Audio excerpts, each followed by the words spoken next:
Welcome to Fast Fix. Today I will be showing how to fix a problem on Instagram. Incorrect password. The password that you've entered is incorrect. Please try again.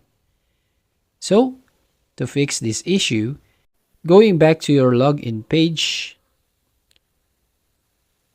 and then you must tap on forgotten password. Now here, you need to put your email address and then find an account. Then get code or link via email. Tap continue. So here you need to put on the code that's sent on your email. So for example, as you can see, the code that we've seen on your email. So I'll put this number 043562. And then now, you can now create a new password. That's it. If you find this helpful, don't forget to subscribe and ring the bell icon to notify you to the next video.